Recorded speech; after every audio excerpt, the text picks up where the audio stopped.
Hindi ako nagpunta rito para makipag-agawan sa trono. Gusto ko lang bawiin si nanay at makuha ang lunas mula sa mangkukulam na yan. At sa tingin mo ba, papayag ako sa gusto mo? Hindi ka na makakalabas ng buhay sa silid na to. Ibigay mo sa akin ang kailangan ko at aalis na kagad kami. Kailangan mo muna kaming talunin bago mangyari ang gusto mo.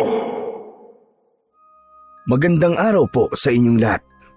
Ang kwentong inyong mapapakinggan ay tungkol sa isang batang prinsipe na magtataglay ng lakas ng isang ginintuang oso. Halina't ating tuklasin kung paano niya malalampasan ang lahat ng pagsubok na nakaatang sa kanyang balikat bilang susunod na hari ng kanilang kaharian, at kung paano niya tatalunin ang mga taong gusto siyang iligpit simula nung sanggol pa lamang siya. Ngunit bago ang lahat, huwag po nating kalimutan mag-subscribe at i-hit ang notification bell sa aking YouTube channel na Apong Isaac at The Voice Addict para sa mas marami pang makapigil hiningang kwentong aswang at katatakutan mula sa mundo ng kababalaghan. Umpisahan na po natin ang kwento. Nung resulta, ano pong nangyari sa anak ko? Bakit siya nangingitim? Sunod-sunod na tanong ni Lilith sa kaharap niyang doktor matapos nitong suriin ang 3 buwang gulang niyang sanggol. Nang magsalita ang doktor ay nawindang siya sa naging tugon nito. Ayon dito, may sakit sa baga ang kanyang anak at hindi na magtatagal ang buhay nito.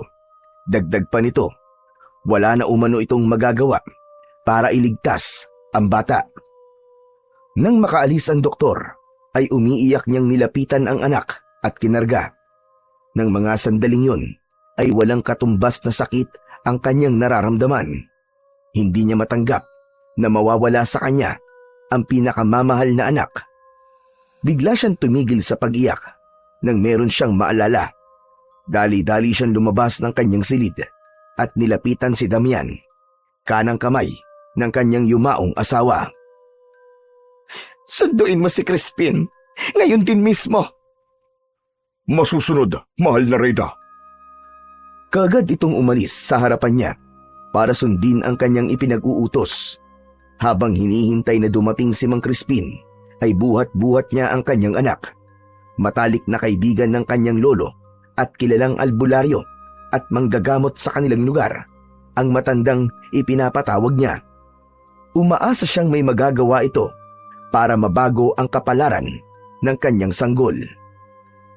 Makalipas ang ilang oras na paghihintay, dumating din sa wakas ang kanyang panauhin. Kaagad itong lumuhod at nagbigay pugay nang makita siya. Ano ang may paglilikod ko sa inyo, mahal na Reyna? Lilith na lang po, Mang Crispin. Ipinatawag kita dahil kailangan ko ng tulong mo. Parang awa mo na. Gumawa ka ng paraan para humaba pa ang buhay ng aking anak. Pinatignan mo na ba ang sanggol sa doktor? Kagagaling lang ng doktor dito kanina. Ang sabi niya, may sakit daw sa baga ang aking anak at hindi na magtatagal ang kanyang buhay. Muli na namang naging emosyonal si Lilith matapos maalala ang sinabi niyon ng doktor. Kung yun ang sabi ng doktor, wala na akong magagawa.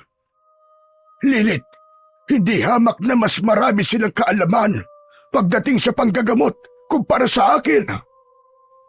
Marahil nga ganon, pero may mga bagay kang kayang gawin na hindi nila kayang gawin. Nakikiusap ako sa iyo, Mang Crispin. Iligtas mo ang aking anak.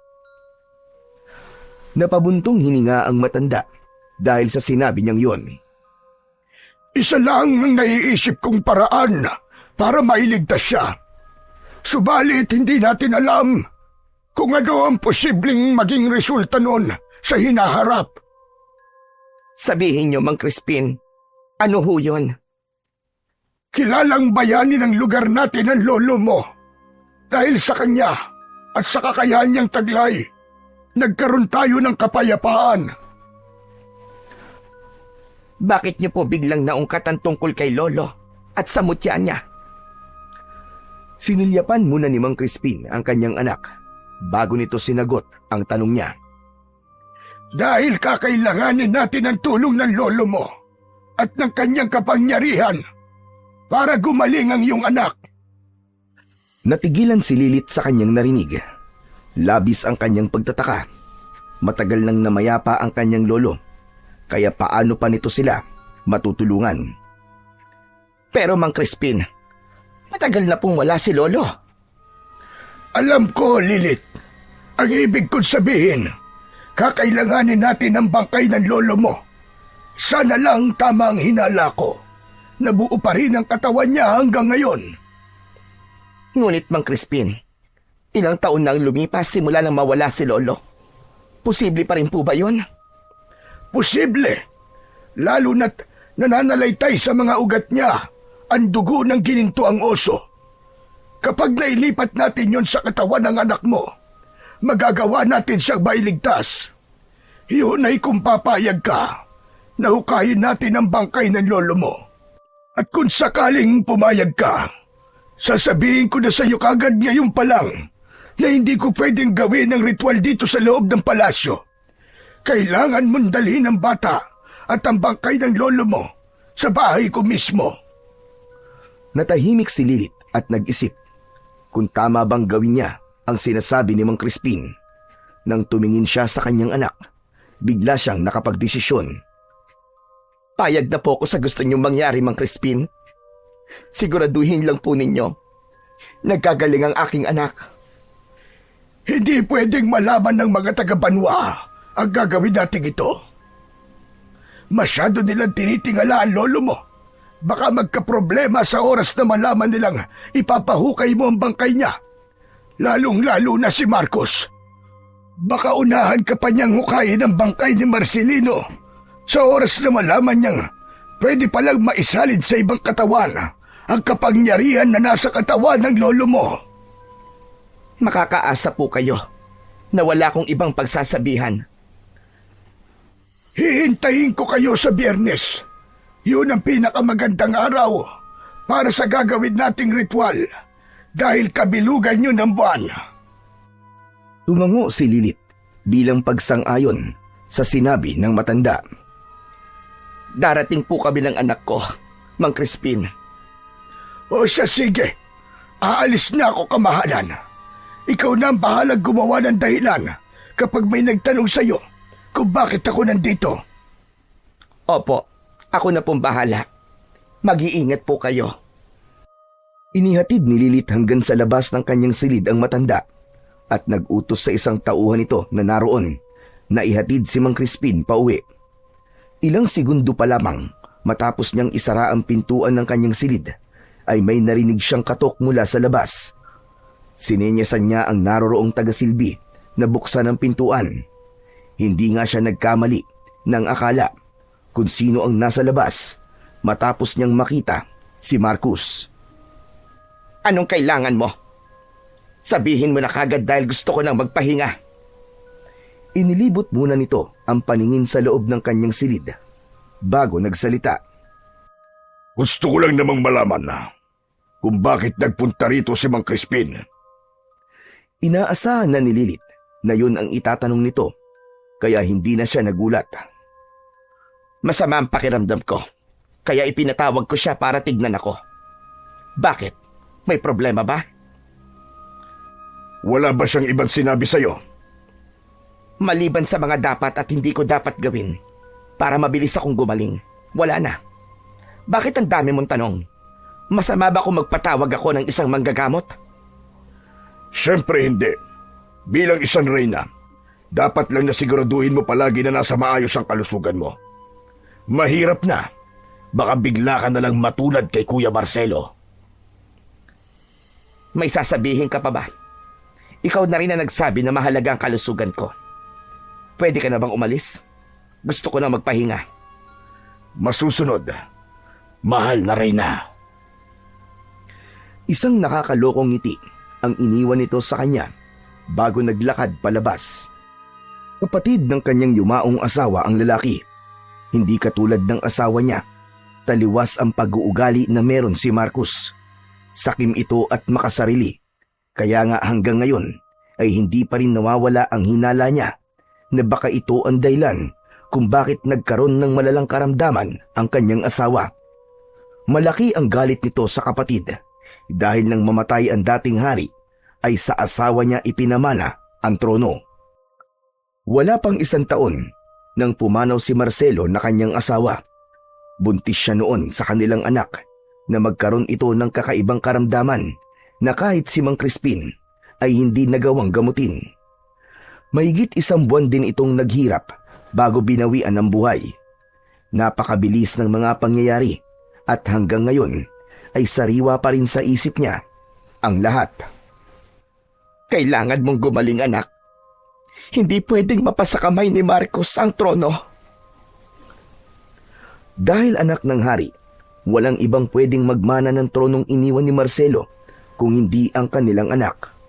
Subalit ngayong nanganganib na mawala ang nag-iisa nilang supling, nanganganib din na mapasakamay ni Marcos ang trono. Kapag nagkataon, siguradong katapusan na ng mga mamamayan ng banwa. Dahil tiyak na taliwas sa pamumuno ng kanyang asawa ang paiirali nito. Kaya hindi pwedeng malaman ng lalaki na may sakit ang kanyang anak na si Marcelo Jr. Dahil paniguradong gagamitin ito ang dahilan na yon para maangkin ang kaharian.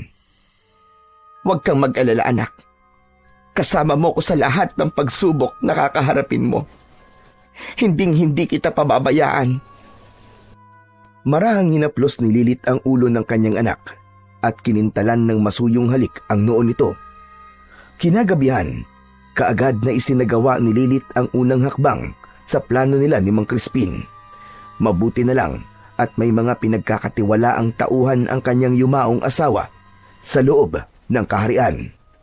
Ang mga yon ang pinakiusapan niya na hukayin ang bangkay ng kanyang lolo habang naghihintay ng resulta. Hindi mapakali sa loob ng kanyang silid si Lilith. Abot langit ang kabang nararamdaman niya ng mga sandaling yon. May malapit na bundok sa labas ng banwa. Doon nakalibing ang bangkay ng kanyang lolo dahil yun ang huling kahilingan nito bago bawian ng buhay. Hating gabi na nang matanaw ni Lilith mula sa bintana ang senyales na hinihintay niya. Ang biglaang paglipad ng mga ibon sa bundok, ang senyales na hiningi niya sa mga inutusan niyang tauhan. Hudyat yon na nagawa na ng mga ito ang ipinag-uutos niya. Ang susunod na gagawin ng mga ito ay dalhin ang bangkay ng kanyang lolo sa bahay ni Mang Crispin. Kinabukasan, paglabas ni Lilith sa kanyang silid, ay kagad siyang sinalubong ni Marcos. Ano na naman ba ang kailangan mo, Marcos? Masyado ka atang nakatutok sa anak mo. Hindi mo na alam ang mga nangyayari sa paligid. Napakunot noo si Lilith dahil sa sinabi nitong yon. Anong ibig mong sabihin? May nangyari ba? Nawawala lang naman ang bangkay ng lolo mo. Nasa bulwagan na ang punong ministro, kasama ang ilan pang kinatawan. Hinihintay nila ang magiging desisyon mo sa pangyayaring ito. Natigilan si Lilith sa kanyang narinig. Hindi niya inaasahan na ganun kabilis nakakalat ang balita. Salamat sa impormasyon. Pagkasabi nun, ay nilampasan niya na ang lalaki at tinahak ang daan papuntang bulwagan. Kagad na nagbigay pugay sa kanya ang mga kinatawang naroon nang makita siya. Nagpatuloy siya sa paglalakad at huminto nang nasa harap na siya mismo ng mga ito. Ang punong ministro na si Gregorio ang kaagad na nagsalita. Marahil ay nakarating na sa iyo ang balita, kamahalan.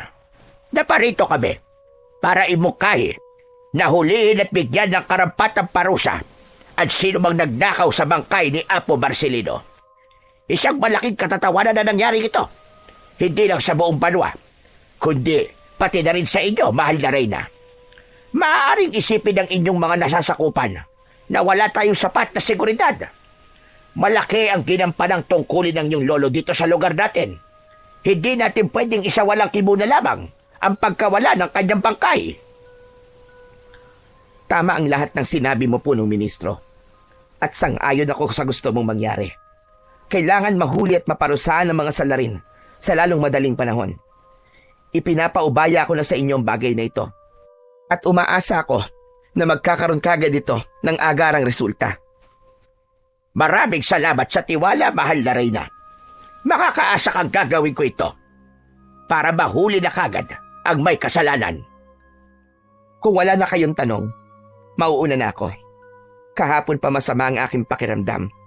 Kailangan ko pang magpahinga. Sige po, mahal na Reyna. Maaari na po kayo magpahinga. Marami pong salamat ulit.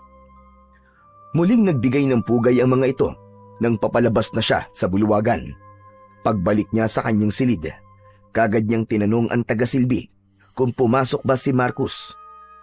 Nakahinga siya ng maluwag matapos nitong umiling. Hindi pwedeng makita ng lalaki na ganun ang itsura ng kanyang anak. Baka bigla itong magduda. Kinabukasan, araw ng Biyernes, kinausap ni Lilith ang kanyang taga-silbi na huwag sabihin kahit kanino na wala siya sa loob ng kanyang silid. Yun ang araw ng kanyang pagtakas palabas ng banwa para magtungo sa bahay ni Mang Crispin. May mga tinalaga na siyang tao, kung kaya't naging madali ang ginawa niyang pagpuslit. Sumakay sila ng kanyang anak sa isang karwahe ng mga gulay palabas ng kaharian. Nang malayo na sila mula sa kaharian, ay bumaba na siya at kagad naman siyang nilapitan ni Damian na kanina pa naghihintay sa kanyang pagdating. Nakasakay ang lalaki sa isang kabayo. Kailangan na natin magmadali, kamahalan. Inilahad dito ang isang kamay para alalayan siyang makasakay sa kabayo. Dahil may kalayuan ang bahay ni Mang Crispin mula sa banwa, ilang baryo ang kanilang dinaanan. Malapit ng dumilim nang makarating sila sa kanilang destinasyon. Kagad siyang sinalubong ng matanda pagbaba niya sa kabayo. May napadpad na po bang mga kawal dito sa lugar niyo, Mang Crispin? Nabalitaan kasi kagad nila ang nangyaring pagkawala ng bangkay ni Lolo. Kinailangan ko pong pumayag sa gusto ng punong ministro na hanapin sa lalong madaling panahon ng bangkay at ang mga salarin para hindi nila ako pagdudahan. Naiintindihan ko, mahal na Reyna. Kung ganon, ay kailangan na pala nating magmadali. Inanyayahan siya ng matanda na pumasok sa loob ng bahay nito at inutusan siyang ibaba ang kanyang anak sa papag, katabi ng mesang kinaroroonan ng bangkay ng kanyang lolo.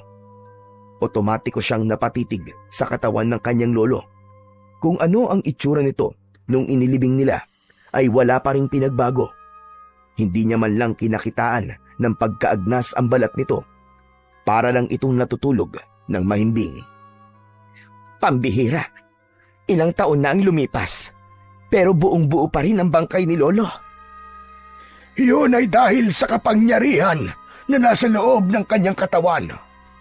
Sa oras na mailipat natin yon sa katawan ng anak mo, doon pa lang natin makikita ang totoong itsura ng bangkay niya. Nang lumitaw ang maliwanag at bilog na buwan, ay sinimulan na nga ni Mang Crispin ang ritual. Nakatayo lamang sa isang sulok si Lilith at matamang nagmamasid. Biglang umihip ang malamig na hangin nang magsimulang magbanggit ng mahiwagang salita ang matanda. Matapos ang ilang minutong orasyon, umuha ito ng patalim at hiniwaan ang kanang braso ng kanyang anak sa may bandang ugat mismo.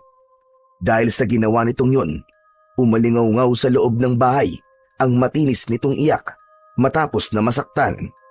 Sunod na hiniwaan ng matanda ang kanang braso ng kanyang lolo. Pagkatapos nun ay ipinatong nito yon sa braso ng kanyang anak at pinagtapat ang kanilang mga sugat. Makalipas lamang ang ilang sandali, may nakita siyang lumabas mula sa sugat ng kanyang lolo at kagad yung pumasok sa sugat ng kanyang anak. Mang Crispin, ano ang bagay na yon? Dugo ng ginintuang oso. Yun ang magbibigay ng lakas sa mahal na prinsipe. Nang matapos ang ritual, laking gulat ni Lilith dahil biglang naging isang kalansay ang katawan ng kanyang lolo. Patawarin mo ko, Lolo. Ginawa ko ito dahil kailangan kong iligtas ang aking anak. Siya na lang ang meron ako. Sigurado ko naiintindi ang kanya kamahalan. May malalim kang dahilan. Isa kang ina. Kahit sinong magulang, gagawin ang lahat para sa kanilang anak. Maraming salamat po sa tulong niyo, Mang Crispin. Tatanawin ko po itong isang malaking utang na loob. Hindi kita tinulungan dahil naaawa ko sa iyo. Tinulungan kita dahil hindi pwedeng mapunta sa mga kamay ni Marcos ang banwa. Sakim ang kapatid na yon ni Marcelo. Kawawa ang mga tao sa oras na mapasakamay niya ang trono. Sang-ayon po ako sa sinabi niyo. Ako man, wala rin akong tiwala sa kanya. Siya ang pinagdududahan mo tungkol sa nangyari sa asawa mo, tama ba? Sunod-sunod na tumango si Lilith. Tama ang hinala mo. Siya nga ang may kasalanan. Mang Crispin, paano niyo pong nasabi yan? Napuno ng pagtataka si Lilith nang mapansin niyang biglang naging malikot ang mga mata ng matanda. Mang Crispin, sabihin po ninyo, may alam po ba kayo sa nangyari? Wala siyang sakit katulad ng sinabi ko sa iyo. Ang totoo, nilason siya. Nung araw na pinuntahan ko siya para gamutin, nalaman ko kagad na lason ang dahilan kung bakit siya nagkaganon. Teka, Mang Crispin, ang sabi niyo sa akin noon, may malubhas siyang karamdaman at hindi niyo kayang gamutin. Biglang umiwas ng tingin ang matanda matapos marinig ang sinabi niya. Nagsinungaling ako, kamahalan. Hindi totoo ang sinabi kong yun. Alin sa dalawa ang hindi totoo, Mang Crispin? Yung sinabi mo na may malubhas siyang karamdaman o yung sinabi mo na hindi mo siya kayang gamutin? Pareho. Patawarin mo ko, kamahalan. Nadala ko noon sa pananakot ni Marcos, kaya hindi ko ginamot ang hari. Nanlambot ang mga tuhod ni Lilith at bigla siyang napaupo sa kawayang upuan na nasa likuran niya. Kung ginamot mo siya noon, buhay pa sana siya ngayon. Labis akong nagsisisi sa pagiging duwag ko noon. Hanggang ngayon, hindi pa rin ako pinapatahimik ng aking konsensya.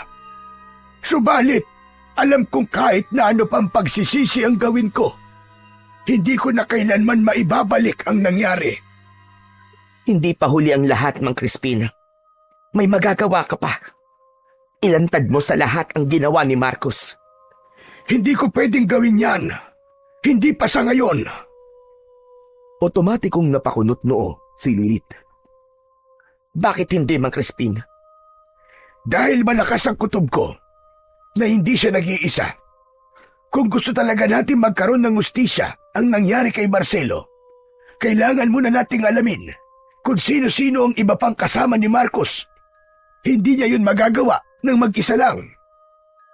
Sinasabi niyo ho ba na may iba pa siyang kasabwat sa loob ng kaharian? Ganun na nga. Kaya kailangan mong magdoble ingat. Dumako muna ang tingin ni Mang Crispin sa kanyang anak bago muling nagsalita. Kamahalan, kung nagawa niyang patayin ang sarili niyang kapatid, magagawa niya rin yun sa anak mo. Naikuyom ni Lilith ang kanyang mga kamao bago nagsalita. Hindi ako papayag na mangyari yon, Mang Crispin. Gagawin ko ang lahat para maprotekta ng anak ko, kahit buhay ko pang maging kapalit. Binuhat ni Lilith ang kanyang anak at tinitigan. Hindi nakaligtas sa kanyang mga mata ang biglaang pagbabago ng itsura nito. Wala na ang dating nangingitim nitong mga labi at ang namumutlang kulay ng balat. Ngayong nasa katawan na niya ang dugo ng gininto ang oso na pagmamayari ng lolo mo, lalaki siyang kakaiba kumpara sa mga normal na bata. Mang Crispin, magiging bayani rin ba siya katulad ni Lolo? Hindi ko yan masasabi sa ngayon. Dalawa lang ang pwede niyang kahantungan. Ang maging katulad ng lolo mo o maging isang halimaw na oso. Gagawin ko ang lahat, Mang Crispin, para hindi mangyari yon. Gagabayan ko siya sa abot ng aking makakaya. Malalim na ang gabi, mahal na Reyna. Kailangan niyong makabalik sa kaharian bago sumikat ang araw. Ngunit, Mang Crispin, paano itong bangkay ni Lolo? Malalagay kayo sa panganib sa oras na makita nila ito rito. May malapit na ilog dito. Doon ko na lang itatapon ang mga buto niya. Yun ang pinakamaganda nating gawin. Dahil masyado ng delikado kung ibabalik pa natin ito sa kanyang libingan. Nalungkot si Lilith sa kanyang narinig, subalit wala na siyang magagawa. Kayo na po ang bahala, Mang Crispin. Maiintindihan naman siguro ko ni Lolo. Sige na, umalis na ho kayo. Ako nang bahala rito. Marami pong salamat sa tulong niyo, Mang Crispin. Hinatid na sila ng matanda sa labas at hinintay na tuluyang makaalis bago muling pumasok sa loob ng bahay nito. Habang nasa daan, ay lihim na nagdarasal si Lilith na sana ay walang makakita sa kanila.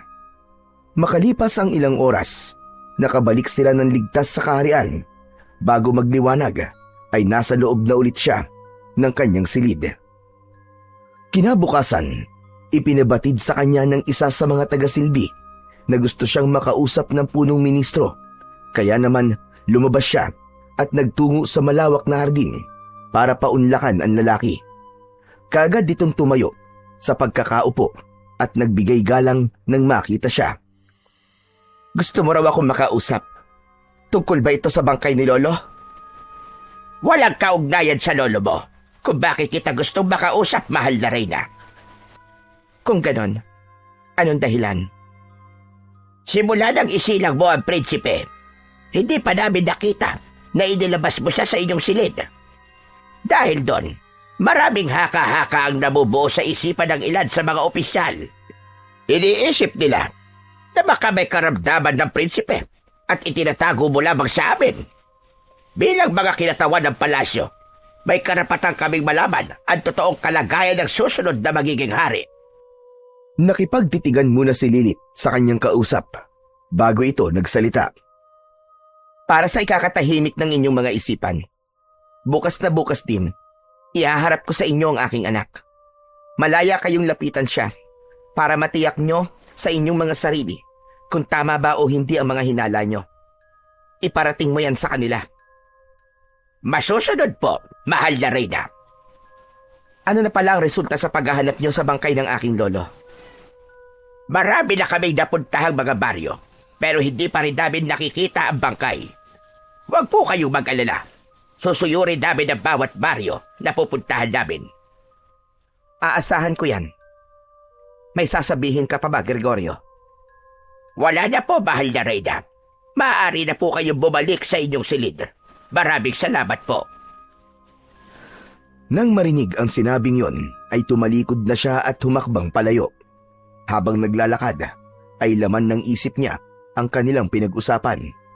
Mabuti na lang pala at nasa maayos ng kalagayan ang kanyang anak. Kayang-kaya niya na itong iharap sa lahat. Nang makabalik siya sa kanyang silid, kagad siyang lumipat sa natutulog na sanggol at tinitigan ang payapa nitong muka. Kailangan mong lumaki ng matapang at palaban, anak. Maraming mababangis na lobo dito sa loob ng palasyo. Hindi sila magdadalawang isip na sakmalin ka sa oras na makita ka nilang mahina. Hinawakan ni Lilith ang kamay ng kanyang anak at dinampian ng masuyong halik. Nang akmang bibitiwan niya na sana yon, nagulat siya dahil bigla nitong hinawakan ng maigpit ang kanyang kamay. Tila ba ipinapahiwatig nito na naiintindihan nito ang kanyang mga sinabi. Nagtagal ng ilang segundo ang pagkakahawak nito sa kamay niya bago kusang bumitaw. Kinagabihan, ipinatawag ni Lilith si Damian dahil may mahalaga siyang nais sabihin sa lalaking general. Damian, ihaharap ko bukas sa kanila ang anak ko. Hindi natin alam ang mga posibleng mangyari. Magtalaga ka ng mga tao na magbabantay sa loob at labas ng bulwagan. Wala akong tiwala sa ibang mga kawal.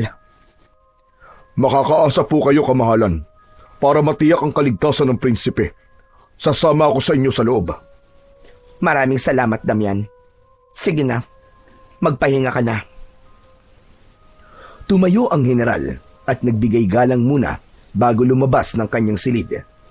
Kanang kamay ng kanyang yumaong asawa ang lalaki, kaya malaki ang tiwala niya rito.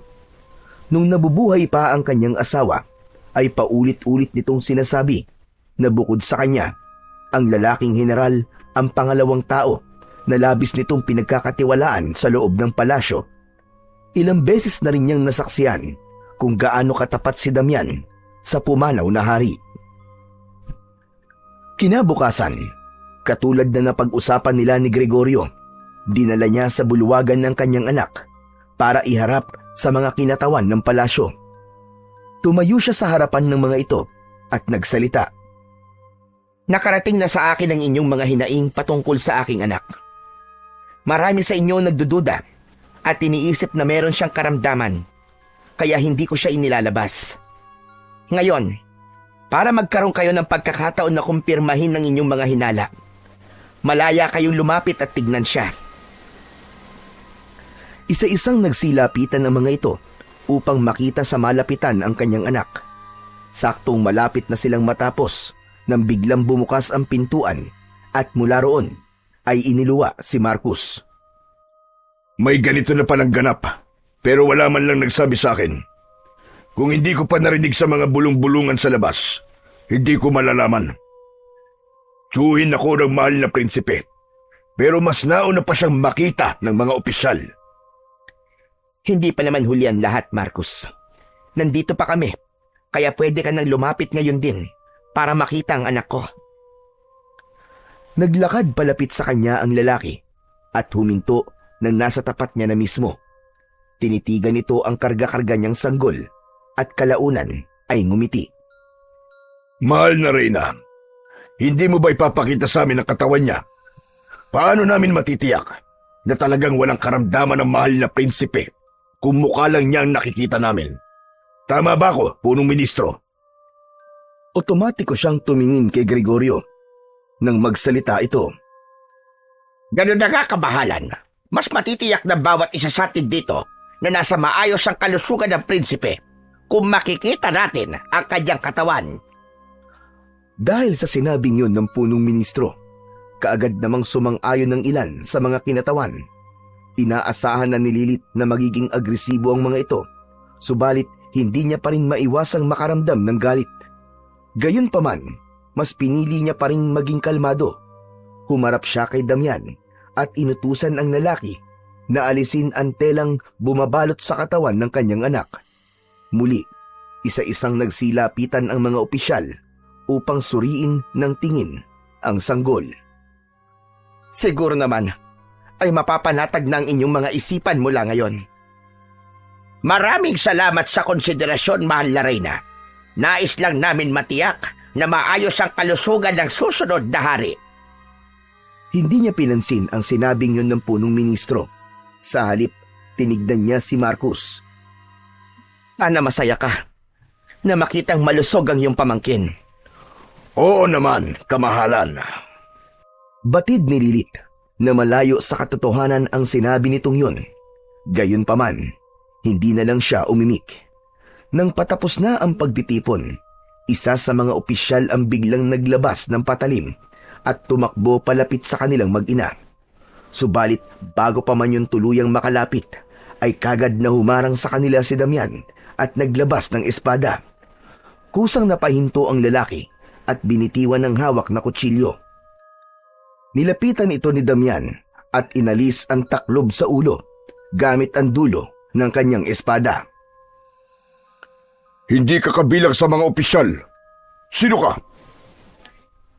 Bago pa man makapagsalita ang lalaki, ay nilapitan na ito ni Marcus at walang sabi-sabing pinugutan ng ulo gamit ang espada nito. Tinangka niyang sakta ng prinsipe. Dapat lang yan sa kanya. Pagkasabi nun, ay tinignan siya nito. Ayos ka lang ba, kamahalan? Nang makabawi sa pagkakabigla, ay saka lang nagawang makapagsalita ni Lilith.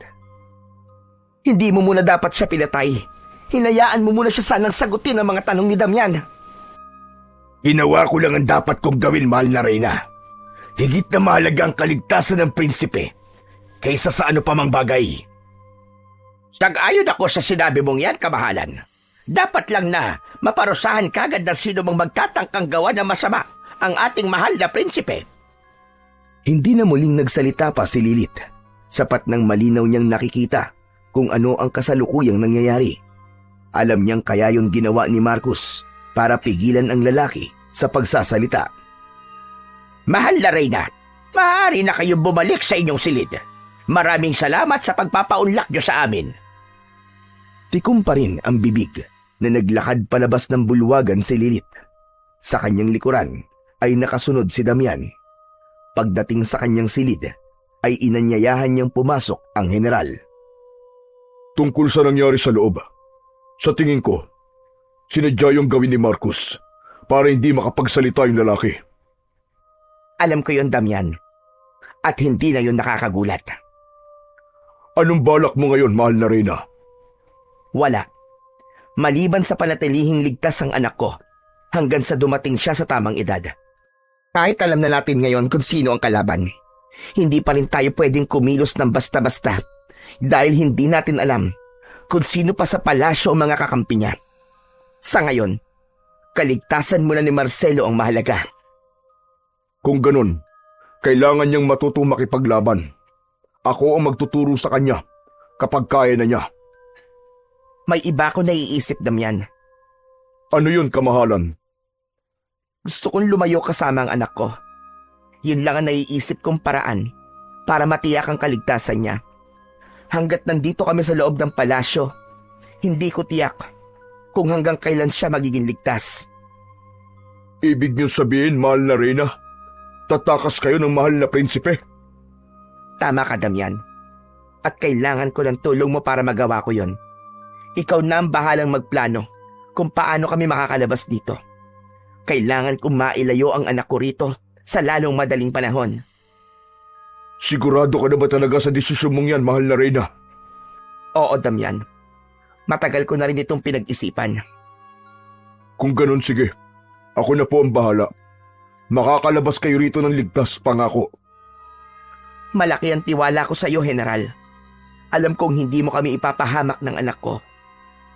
Maraming salamat po sa pagtitiwala, mahal na Reyna. Hindi ko po kayo bibiguin. Nang matapos ang pag-uusap nilang yun, ay nagpaalam na ang lalaki. Siya naman ay nahiga na sa tabi ng kanyang anak. Makalipas ang ilang segundo, ay muli siyang tumayo at lumapit sa dingding na siya ring nagsisilbing pintuan patungo sa kabilang silid. Binuksan niya yon at naglakad palapit sa naroong altar kung saan nakapatong ang isang maliit na banga na naglalaman ng abo ng kanyang yumaong asawa. Naupo siya sa harap nun at tumingin sa larawang nakasabit. Aalis muna kami ng anak mo, pero babalik din kami sa tamang panahon kapag kaya na niyang harapin ang kanyang kapalaran. Ngunit sa ngayon, ito lang ang naisip kong paraan para maging ligtas siya.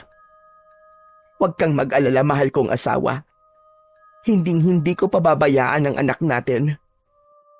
Yun ang mga katagang binitiwan niya habang nakatitig sa larawan.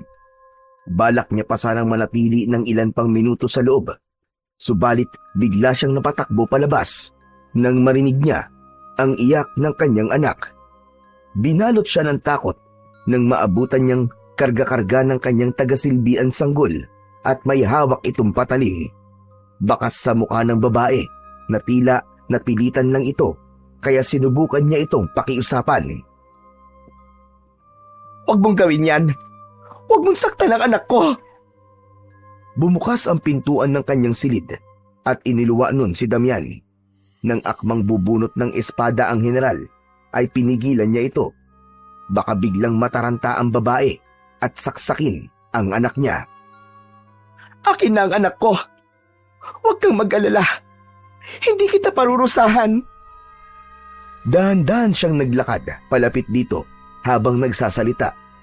Nang tuluyan siyang makalapit, ay kinuha niya ang anak mula sa kamay nito. Hindi naman ito pumalag nang gawin niya yon. Ngunit nagulat siya nang bigla nitong saksakin ang sariling leeg. Saglit lang at kagad itong binawian ng buhay. Nang makarating sa punong ministro at sa iba pang opisyal ang nangyari, ay nagdesisyon ang mga ito nadakpin ang mga mahal sa buhay ng babae. Nang malaman niya ito, ay dali-dali siyang nagtungo para pigilan ang mga ito sa nakatakdang gawin. Subalit huli na, sa labas ng bulwagan, naabutan niya si Marcus na isa-isang pinapaslang ang mga mahal sa buhay ng kanyang tagasilbi. Kahit matanda, ay hindi nito pinalagpas. Dahil sa pangyayaring yun, mas lalong tumindi ang pagnanais niya na makaalis na ng palasyo. Kinagabihan ng araw na yun, nagdesisyon si Lilith na kausapin si Marcus. Siya mismo ang pumunta sa silid nito. Aba, isa itong himala sa lahat ng himala. Tama bang nakikita ko? Pinuntahan mo ko rito. Hindi na ako magpapaligoy-ligoy pa. Tatapatin na kita. Pigilan mo na ang kakautos na ipapatay ang anak ko. Anong ibig mong sabihin? Huwag ka na magmaang-maangan pa. Walang ibang pwedeng mag-utos nun kundi ikaw lamang. Alam kong matagal mo nang gustong maghari. Kaya nga, nilasod mo ang kapatid mo. Naglakad palapit sa kanya ang lalaki at tinitigan siya. Kung ganon, alam mo na pala ang tungkol doon. Bakit hindi mo ako ipadakip? Dahil alam kong magdudulot lamang yun ng malaking gulo. Alam naman natin pareho na hindi ka papayag na basta na lamang maparusahan. Talagang hindi. Lalo na ngayong malapit nang mangyari ang gusto ko. Kapag naalis na sa landas ko ang anak mo, ako na ang magiging bagong hari. Naggitngit ang kalooban ni Lilith dahil sa sinabi nito, subalit hindi niya yun ipinahalata sa kausap. Kaya ako nagpunta rito dahil may gusto kong hilingin sa'yo. Parang ang hirap yatang paniwalaan ng sinabi mo, mahal na Reyna. Pero sige, ano ba yon? Gusto kong hayaan mo kaming makaalis dito ng anak ko at mamuhay ng normal sa labas, sa malayo. Kapag wala na kami rito, matutupad na ang gusto mo. At paano ko naman matitiyak na hindi kayo babalik para bawiin sa akin ang lahat? Ayokong malagay sa alanganin ng buhay ng anak ko. Sapat ng rason yon para mapadatag kang hindi na kami babalik dito. Palalakihin ko siyang isang normal na tao.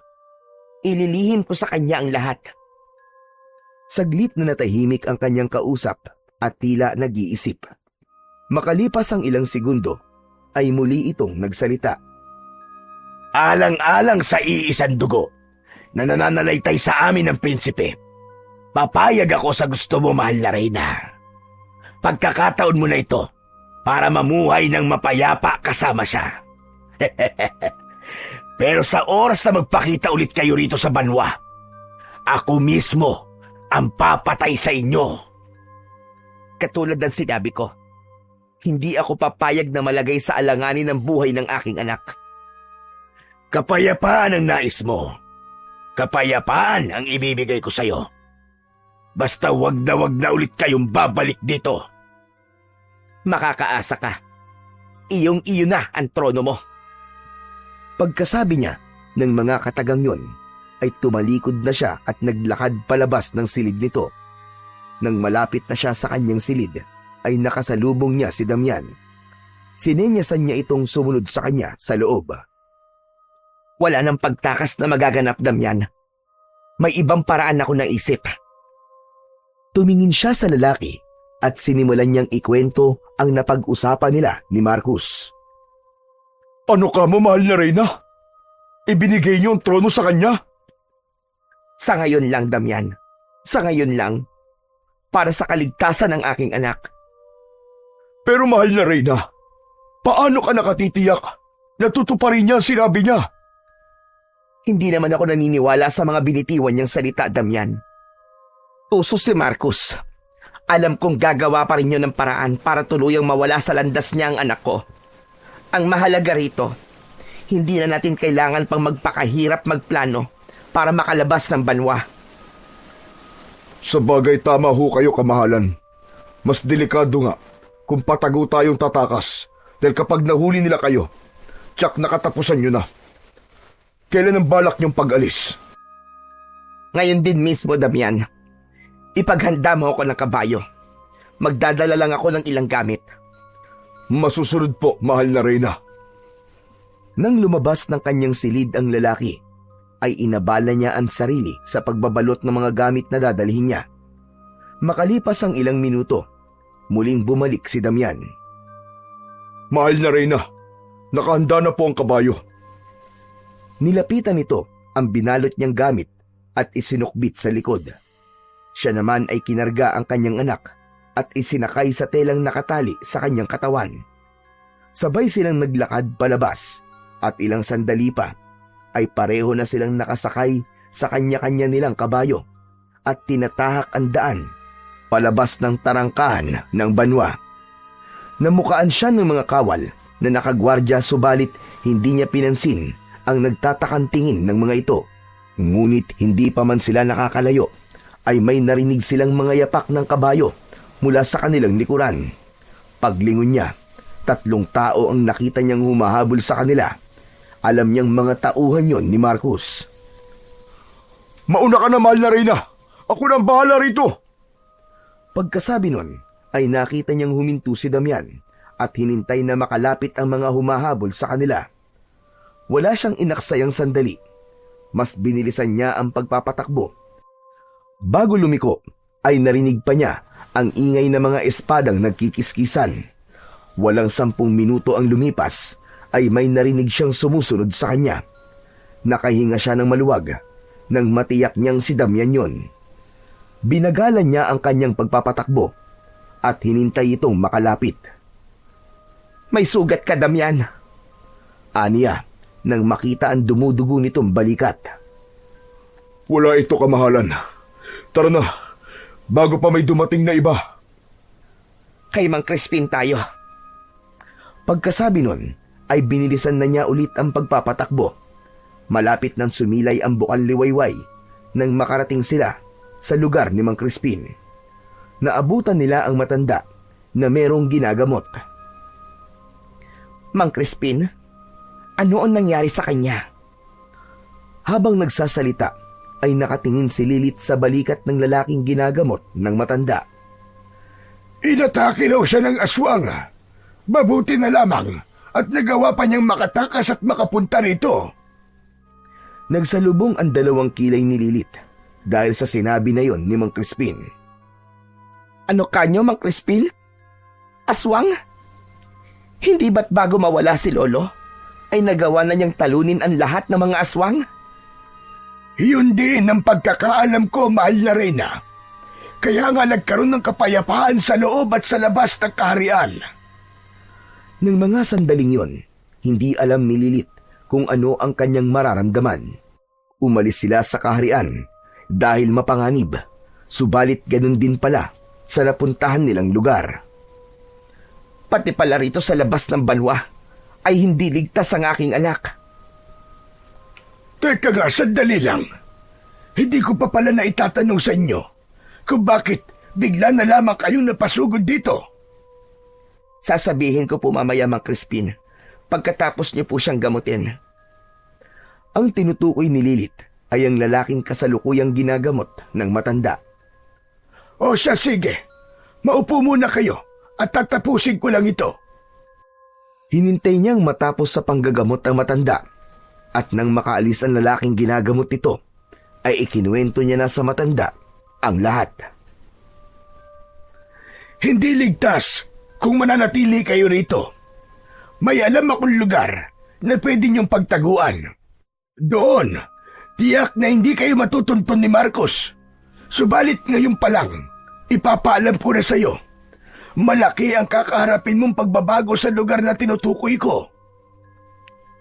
Nakahanda po ako sa kahit na anong pagbabago. Ang mahalaga sa akin ay ang kaligtasan ng anak ko. Naudlot ang iba pa niyang sasabihin matapos mahagip ng kanyang paningin ang biglaang pagkatumba ni Damian. Doon lang niya napansin na nangingitim na pala ang mga labi nito. Nang makita ni Mang Crispin ang itsura ng lalaki, ay kaagad nito yung nilapitan. May laso ng palasog tumama sa balikat niya. Kailangan niyang magamot. bago yung tuluyang kumalat sa katawan niya. Dahil hindi alam ang gagawin at sasabihin, nanatili lang siyang nakamasid habang natataranta ang matandang manggagamot. Makalipas ang ilang minuto, nakahinga siya ng maluwag matapos sabihin ni Mang Crispin na nasa maayos ng kalagayan si Damian.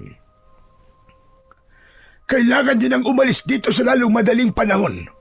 Mahal na Reyna, paniguradong pinag-ahanap na kayo ng mga tauhan ni Marcos. Hindi malayong makarating sila rito anumang oras. Pagkasabi nun, ay naglakad ang matanda palapit sa isang bagay na natatakpan ng itim na tela. Nang alisin nito yon, ay tumambad sa kanyang paningin ang isang salamin.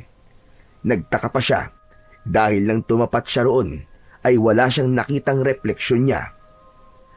Ang bagay na ito, ang lagusan papunta sa lugar na sinasabi ko.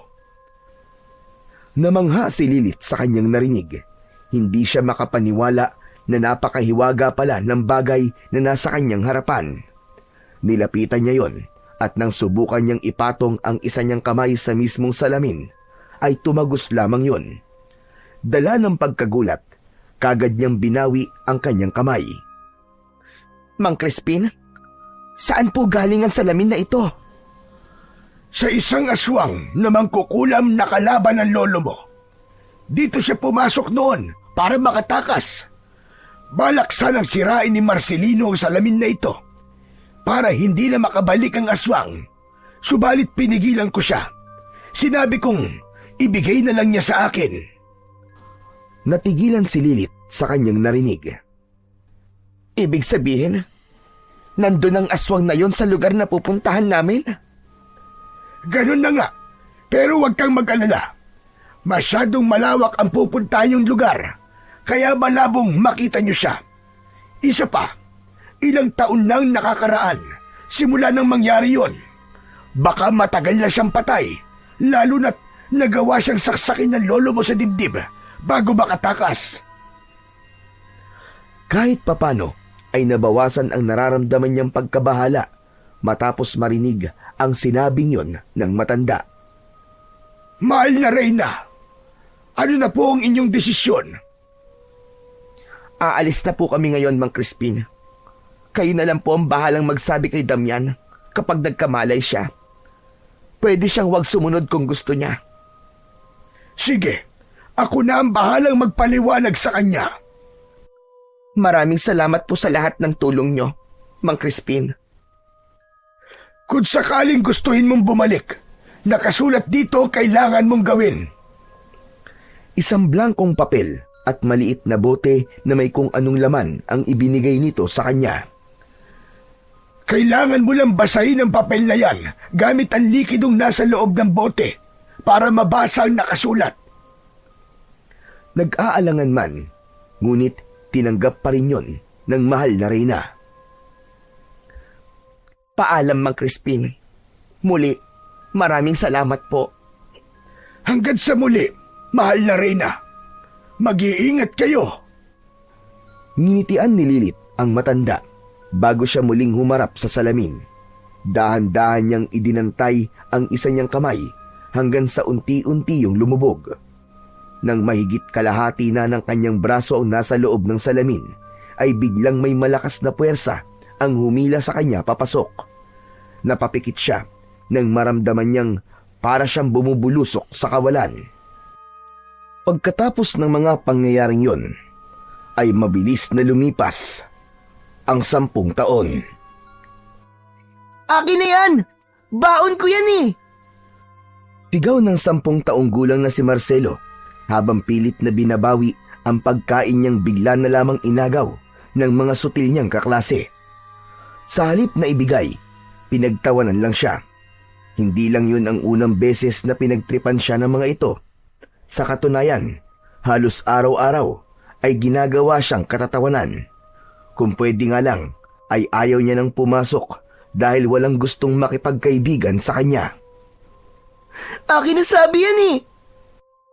Nang mga sandaling yon, ay makikita na sa mga mata ni Marcelo ang galit. Ramdam niya rin na parang may kung anong gustong kumawala sa kanya. Nang mapagtanto niya kung ano ang nangyayari, ay tumakbo siya palabas at nagtungo sa palikuran na nasa likod ng kanilang silid-aralan. Pumasok siya ron at kagad na isinara ang pinto. Ang kaninang galit na nararamdaman niya ay napalitan ng takot nang makita niyang nagkaroon siya ng matutulis na mga kuko at makapal na balahibo sa mga kamay. Dahil sa takot na baka may makakita sa kanya, hinintay niyang bumalik sa normal ang kanyang katawan bago siya lumabas. Pagbalik niya sa kanilang silid-aralan, kinuha niya lang ang kanyang bag at nagdesisyon ng umuwi kahit hindi pa oras ng uwian. Hindi ganong malayo ang kanilang bahay mula sa paaralan na kanyang pinapasukan, kaya makalipas lamang ang ilang minutong paglalakad ay nakarating na kagad siya sa kanila. Otomatikong nagsalubong ang kanyang kilay nang maabutan niyang may bisita ang kanyang nanay, isang lalaki na sa hula niya ay edad 40 pataas. Sa kanya tumuon ang atensyon ng dalawa. Aba, ang aga mo yatang umuwi anak. Wala pang 11:30. Lumapit siya sa ina at yumakap. Nay, ayoko na po mag-aral. Palagi na lang po nila akong inaaway. Hindi na nagulat si Lilith sa kanyang narinig. Hindi yun ang unang beses na naglabas ng hinaing sa kanya ang anak patungkol sa mga nararanasan nito sa loob ng paaralan. Ilang beses na rin niyang kinausap ng maayos ang mga kaklase nito, subalit sadyang matitigas ang mga ulo. Anak, hindi ka pwedeng hindi mag-aral. Importante yun para magkaroon ka ng magandang kinabukasan. Hayaan mo. Bukas pagsasabihan ko ulit sila. Sige na anak, pumasok ka na muna sa kwarto mo. Tawagin na lang kita maya-maya. Sige po, Nay. Bago umalis, ay tumingin muna siya sa lalaking kausap ng kanyang nanay. Nagtama ang kanilang mga mata at nginitian siya nito. Bagamat mukhang mabait, nag-alangan siyang ngitian nito pabalik dahil estranghero pa rin ito sa paningin niya. Pagpasok niya sa kanilang silid, nagpalit siya ng damit at nahiga muna sa papag habang hinihintay na umalis ang bisitang lalaki. Nang marinig niya itong nagpaalam, ay saka lang siya lumabas. Nay, sino po yung lalaking yun? Isang mabuting kaibigan, anak. Damian ang pangalan niya. Bakit ngayon ko lang po siya nakita? At ngayon ko lang po naabutan dito? Madalas nasa eskwela ka kasi kapag dumadalaw siya, anak. Ah, kaya po pala. Maiba ko, anak. Ano ba talaga ang dahilan at umuwi ka ng maaga? Dati naman kahit inaaway ka ng mga kaklase mo, hinihintay mo pa rin matapos ang klase. Sabihin mo nga sa akin, anak. May nangyari na naman ba? Sunod-sunod na tumango si Marcelo bilang pagtugon sa kanyang ina.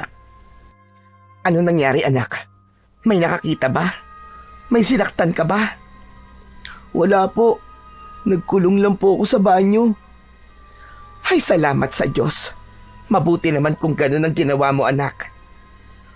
Pagkasabi nun, ay niyakap ni Lilith ang kanyang anak. Nay, ano po ba talaga ako? Bakit kakaiba po ako sa ibang mga bata? Halimaw po ba ako, Nay? Hindi, anak. Hindi ka halimaw. Kung ganun, bakit po hindi nila ako katulad? Dahil espesyal ka, anak. May mga bagay kang kayang gawin na hindi nila kayang gawin. Katulad po ba ng pagkakaroon ng itim na balahibo at matutulis na mga kuko? Kung hindi po ako halimaw, bakit takot na takot kang malaman nila tungkol sa sikreto natin? Dahil natatakot ako na baka hindi ka nila matanggap, anak. Baka gawan ka nila ng masama. At kapag nangyari yun, magiging halimaw ako at sasaktan ko sila. Ganun po yun, hindi ba? Hindi ka halimaw, anak. At hindi mangyayari yon. Paano niyo po natitiyak? Kanina lang po ay gusto nang kumawala ng pagiging halimaw ko. At gusto ko na silang saktan lahat. Pero nagawa mong pigilan ang sarili mo, anak, hindi ba? Dahil hindi ka masamang tao. Pero hanggang kailan ko po kayang pigilan ang sarili ko, Nay? Paano kung tuluyan na po ako maging halimaw? At baka pati ikaw po ay masaktan ko. Dahil wala nang maisagot ang ginang, iniba na lamang ni Lilith ang usapan. Nagugutom na ako, anak. Tara, kumain na tayo. Sige po, Nay. Tamang-tama, nagugutom na rin po ako. Habang kumakain, ay napatingin si Marcelo sa mangilan-ngilang sugat ng kanyang nanay sa magkabilaan nitong mga braso. Maliliit lang ang mga yon, pero umaalingasaw ang masangsang na amoy.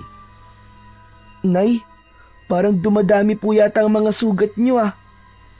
Isa lang yan nung una, hindi po ba? Oo, anak. Hindi ko nga alam kung na paano ito. Ang kate at kahit anong gawin kong linis, hindi pa rin nawawala ang amoy. Nay, saan niyo po ba nakuha yan? Hindi ko nga rin alam. Wala naman akong maalala na nasugatan ako o ano. Sa pagkakatanda ko, bigla na lamang itong sumulpot. Hindi po kaya tama ang sinabi nung matandang babae sa labas ng simbahan? Baka nga po, totoong may kumukulam po sa inyo. Ano ka ba naman, anak? Huwag kang basta-basta naniniwala sa mga naririnig mo. Baka naman may nakain lang akong bawal pala sa akin, kaya ako nagkakaganito. At isa pa, sino naman na mag-aaksaya ng oras para ipakulam ako? Si Ma'am Gloria po. Ang tinutukoy ni Marcelo ay ang babaeng amo ng kanyang nanay Lilith sa pinagtatrabahuan nito. Pumapasok bilang isang tagaluto sa isang karinderya ang kanyang nanay. Bawiin mo ang sinabi mo, anak. Mabait na tao si Ma'am Gloria. Kita mo naman, halos hindi na ibang tao ang turing niya sa akin. Pati nga ikaw, binibilan ka niya ng laruan, hindi ba? Ewan ko, Nay. Pero iba po ang pakiramdam ko sa kanya. Kahit nung unang beses ko pa lang siya nakita. Sa tingin ko nga po, pakitang tao lang ang kabaitan na ipinapakita niya sa atin eh. Ilang segundong namayani ang katahimikan sa pagitan nilang dalawa bago muling nagsalita si Lilith. Ang mabuti pa, anak. Tapusin mo na yung pagkain mo. May pasok ka pa ngayong hapon, hindi ba? Bukas na lang po ako papasok, Nay. Sabado bukas, anak. Wala kayong pasok. Di sa Lunes na lang po. Papayag ako ngayon, anak. Pero sa susunod na linggo, dapat makumpleto mo na ang 5 araw. Bagamat tutol sa sinabi ng ina, wala siyang nagawa kundi ang sumang-ayon. Opo, Nay. Kinagabihan ng araw na yon, nagising si Marcelo sa kalagitnaan ng gabi dahil sa biglang pag-alulong ng mga aso sa paligid. Pagtingin niya sa kanyang tabi, nagtaka siya dahil wala ron ang kanyang nanay. Dali-dali siyang bumangon at lumabas ng silid. Nay, ano pong ginagawa niyo rito? Tanong niya nang maabutan niya ang ina sa kanilang kusina. Parang walang narinig na hindi siya nito pinansin. Sa halip, naglakad ito papalapit sa kinaroroonan ng mga kutsilyo. Nanlaki ang kanyang mga mata nang makita niyang kumuha ito ng isa. Kasunod nun ay itinaas nito ang kamay na may hawak na patalim. Hindi alam ni Marcelo kung paano nangyari, pero bago pa man dumantay sa katawan nito ang hawak na bagay, ay mabilis na siyang nakalapit at nahawakan ang braso nito. Nagawa niya yung maagaw nang walang kahirap-hirap. Ang sumunod na nangyari ay bigla itong nawalan ng malay at bumagsak sa saig. Dahil sa pangyayaring yon, hindi na siya nakatulog. Bandang 3:00 ng madaling araw, nagulat siya dahil may isang itim na ibon ang bigla na lamang dumapo sa bintana nila. Palagi kasi yung nakabukas kahit gabi para pumasok ang sariwang hangin sa loob ng kanilang silid. Nang magtama ang mga mata nila ng ibon, parang bigla itong natakot at kagad na lumipad. Kinaumagahan, bakas ang pagtataka sa muka ng kanyang nanay nang makita siya nitong nagbabantay sa tabi. Anak, anong nangyari? Bakit Parang ang sakit ng katawan ko. Nagtaka si Marcelo sa kanyang narinig. Nay, ibig sabihin wala po kayong maalala? Maalala ang alin, anak? Ano ba talagang nangyari? Hindi ko rin po alam kung ano nangyari. Basta nakita ko na lang po kayo sa kusina kagabi. Sa kusina? Anong ginagawa ko ron? Saglit na nanahimik si Marcelo. Iniisip niya kung sasabihin niya pa ba ang nangyari o hindi na. Anak, bakit hindi ka makasagot? Ano ba talagang nangyari kagabi? Nay, kumuha po kayo ng kutsilyo at nagtangkang magpakamatay. Mabuti na lang po at nagawa ko kayong pigilan. Nagulat si Lilith sa kanyang narinig. Ginawa ko yon, anak. Pero bakit wala akong maalala? Hindi ko rin po alam, Nay. Yun nga rin po ang ipinagtataka ko eh. Sigurado ka bang ginawa ko yon, anak? Baka nananaginip ka lang. Hindi po, Nay. Totoo pong nangyari yun. Hindi na muling nagsalita pa si Lilith. Sa halip, nilapitan niya si Marcelo at niyakap. Nay, natatakot po ako. Paano na lang po kung hindi po ako nagising kagabi? Paano po kung sa susunod na gawin niyo po yun, ay wala ako rito? Nanatiling walang imik si Lilith.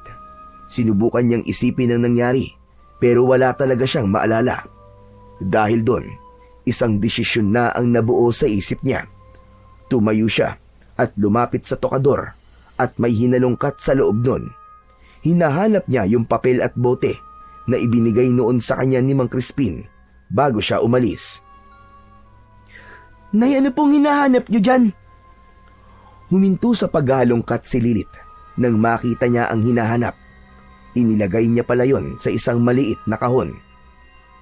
Ito, anak.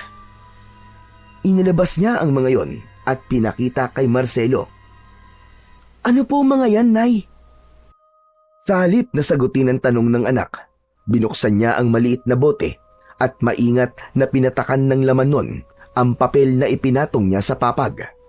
Makalipas ang ilang segundo, lumitaw na ang nakasulat doon. Binasa niya yun isa-isa at nang matapos ay bigla na lang may lumitaw na lagusan sa kanilang harapan.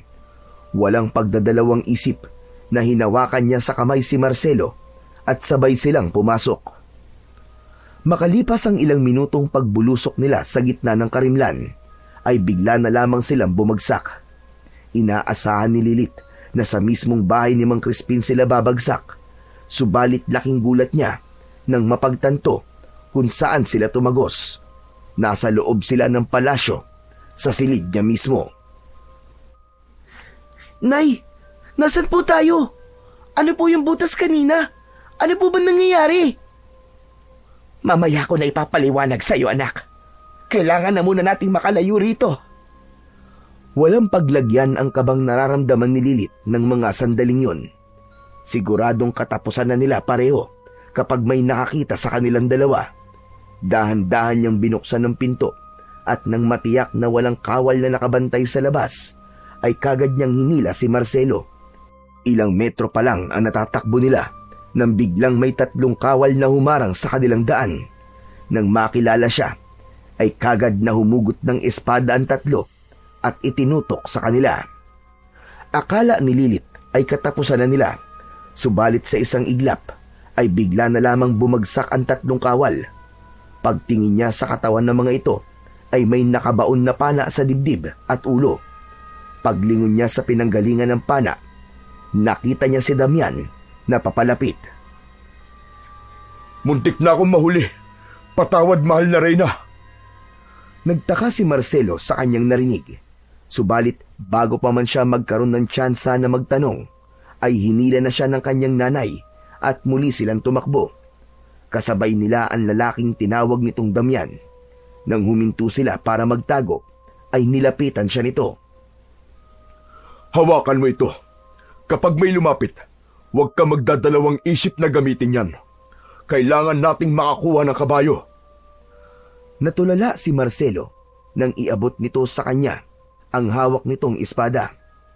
Gayunpaman, tinanggap niya pa rin yun kahit hindi niya alam kung paano gamitin kung sakali. Makalipas ang ilang sandali, 2 kawal ang nakasakay sa kabayo ang napadpad sa kinaroroonan nila, at nang tuluyang makalapit ay kagad na sinunggaban ng lalaki ang isa sa mga ito. Nang bumaba ang isa pang kawal mula sa kabayo para tulungan ng kasama nito, ay mabilis siyang lumabas sa kanyang pinagtataguan at humarang sa daan nito. Hinugot niya ang hawak na espada at inihanda ang sarili sa susunod na mangyayari. Nang sumugod ang kawal, ay kagad siyang natumba matapos niyang sanggain ang atake nito. Dahil doon, nabitiwan niya ang hawak niyang armas. Muli itong kumilos para sana tagain siya, subalit naudlot yun matapos may tumamang patalim sa mismong dibdib nito. Pag-aari ni Damian ang naturang patalim na tumama rito. Kailangan na nating umalis bago pa malaman ni Marcos na nandito kayo. Pagkasabi nun, ay sumakay ang lalaki sa kabayo, sabay lahad ng isang kamay sa kanya. Nag-aatubili niya yung inabot. Nang makasakay siya sa likuran nito, ay sumakay na rin ang kanyang nanay Lilit sa isa pang kabayo. Muli na namang nadagdagan ang tanong sa kanyang isipan matapos niyang makita kung gaano kagaling magpatakbo ng kabayo ang kanyang ina. Nagtuloy-tuloy ang kanilang pagtakas hanggang sa tuluyan silang makalabas sa isang malaking tarangkahan. Makalipas ang ilang oras na pagtakbo, huminto sila sa tapat ng isang bahay. Isang matanda ang kagad na sumalubong sa kanila at inanyayahan silang pumasok. Sabi ko na nga ba't nasa panganib kayo? Iba ang pakiramdam ko kanina, kaya sinabihan ko si Damian na puntahan kayo. Kung hindi siya nagpunta ron, hindi niya malalaman na nagbukas ka ng lagusan pabalik sa palasyo. Kung alam ko lang po na sa palasyo kami babagsak, hindi ko na po sana ginawa yon. Muntik na kaming mapahamak ng anak ko. Huli na para magsisi. Ang mahalaga ngayon ay nakaligtas kayo. Ano ba ang dahilan at bigla ka na pasugod, mahal na Reyna? Kailangan ko po ang tulong niyo, Mang Crispin. Pagkasabi nun, ay itinaas ni Lilit ang manggas ng suot niyang damit para makita ng matanda ang mga sugat niya sa braso. Isa itong kulang, mahal na Reyna. Kailan pa nangyari ito? Magsasalita pa sanang muli si Lilit, subalit naudlot yun dahil may narinig silang ingay na papalapit. Natuntun nila tayo. Kailangan niyo ng tumakas, kamahalan. Magmadali kayo bago pa nila kayo maabutan. Ikinalulungkot kong sabihin, pero kailangan kong sirahin ang salamin na ito kapag nakaalis na kayo. Yun lang ang paraan para hindi nila kayo masundan. Kailangan niyo po sumama sa kanila. Ako na po bahala rito. Ipinagtutulakan sila ni Damian palapit sa kinaroroonan ng salamin. Labag man sa loob nila, naiwan ang lalaki, ngunit wala silang mapagpipilian. Maraming salamat sa iyo, Damian. Utang namin sa iyo ang buhay namin. Nang mga sandaling yon, alam ni Lilit na posibleng yun na ang huli nilang pagkikita. Hanggang sa huli ay naging isang tapat itong tauhan sa kanya. Nay, ano po mangyayari dun sa lalaking naiwan? Papatayin po ba siya ng mga umahabol sa atin? Sino po ba yun? At saka, bakit mahal na Reyna po ang tawag niya sa inyo? At anong lugar po ba yung pinuntahan natin, Nay? Bakit gusto po nila tayong saktan? Sunod-sunod na tanong ni Marcelo sa kanyang nanay nang makabalik na sila sa kanilang bahay. Ikikwento ko sa iyo ang lahat, anak. Makinig kang mabuti, ha? Mabilis na tumango si Marcelo bilang pagtugon. Nagsimulang magkwento ang kanyang nanay at nakatanga lang siya hanggang sa matapos ito.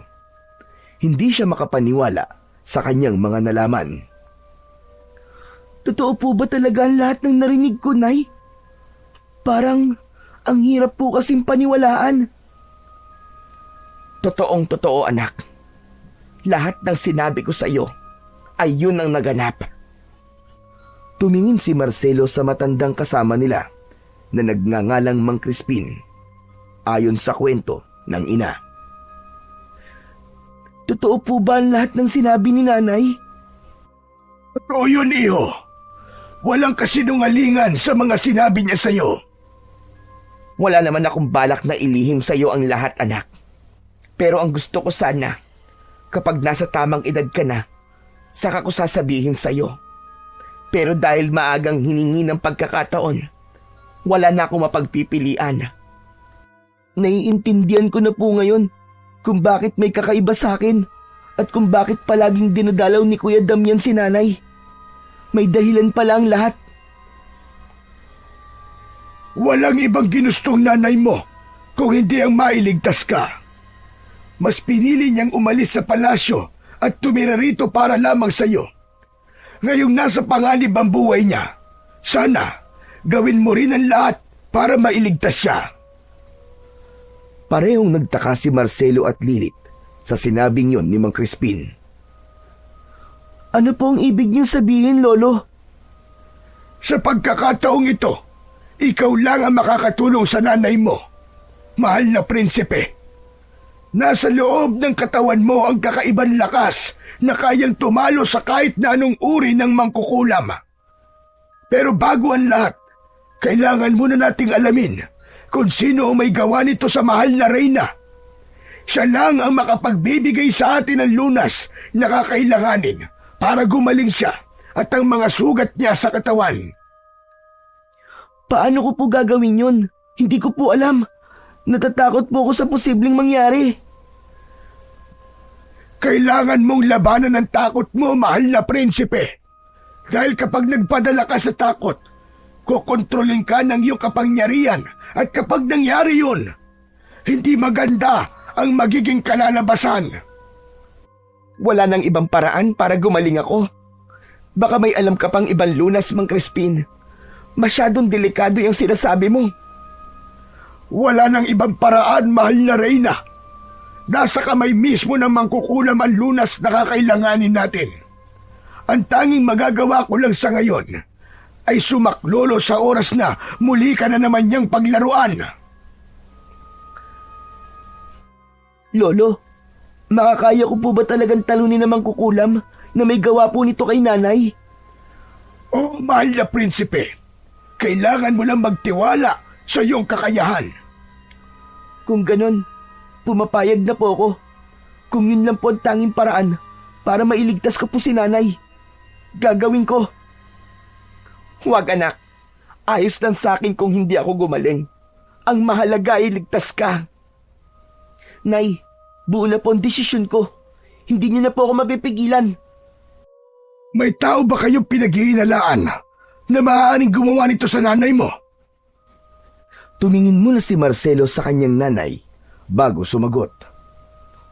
Opo, si Ma'am Gloria po. Amo po siya ni nanay.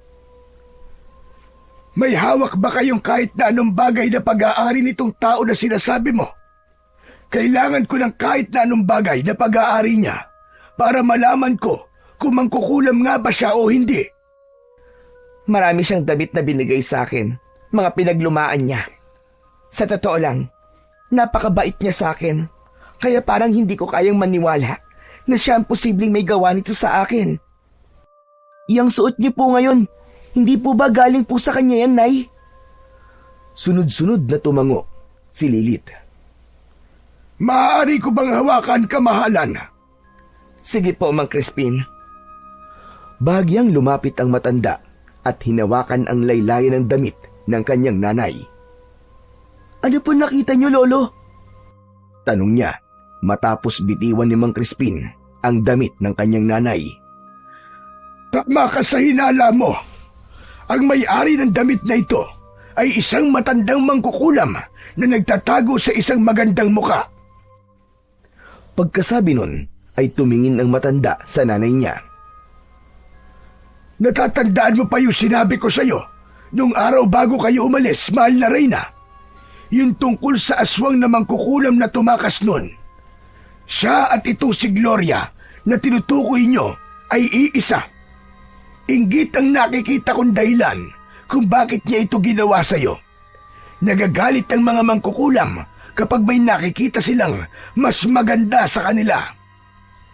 Yung sinasabi niyong may-ari ng mahiwagang salamin? Tama ka. At hindi ko inaasahan na buhay pa rin pala siya hanggang ngayon at nagtatago na sa ibang katawan. Dahil nagugulumihanan, hindi napigilang sumingit ni Marcelo sa usapan ng dalawa. Tama po bang narinig ko? Aswang namang kukulam si Mang Gloria? Oo, mahal na prinsipe. Pero wala kang dapat na ipag-alala. Nagawa na siyang talunin noon ng Lolo Marcelino mo gamit ang kapangyarihang yan.